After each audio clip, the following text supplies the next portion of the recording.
Hello, my name is Markus Pulk. We're here at the University of Tartu, where we will conduct a short interview with Professor Michael Zimmer from the University of Wisconsin, who's an expert on internet privacy and internet ethics.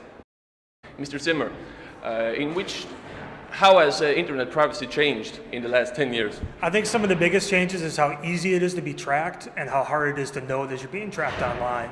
So across all different kinds of websites, whether or not you're on Google or you're shopping for something or you're reading a newspaper, the ability to use cookies and other kinds of things to track and piece all that together is one of the biggest changes. And in what direction do you see the internet privacy going in the next 10 years?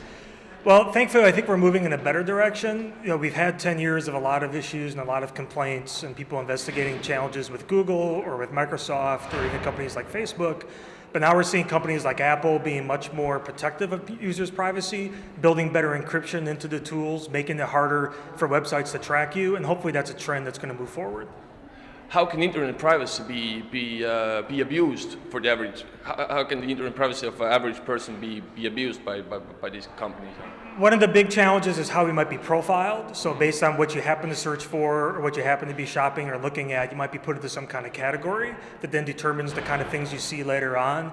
But it's also whether or not just having all this information together into one company, and whether or not law enforcement or the US government or someone's able to sort of tap into that stream and get information about you that you didn't think they would be able to see.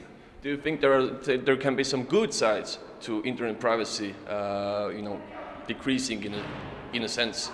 Well, we are getting some good, goods and services. The fact that Facebook is free and Twitter and all these things, so we do get some benefit out of the fact that information is being collected. But our big concern is making sure that users are aware and they have the option to opt in or opt out. And what are some new ways or technologies to protect internet privacy? There's been a big push on using encryption as we're surfing online, so more and more websites are encrypting their traffic. There's also lots of new plugins you can add to your browser so you can at least see what kind of tracking is going on. There's one called Privacy Badger that you can load, and it'll show you how many trackers or how many different kinds of cookies are on a particular website. So at least you have a little bit more awareness of what's happening. And most of these plugins are third-party, right? Yes. A lot of them are developed by the Electronic Frontier Foundation or other organizations.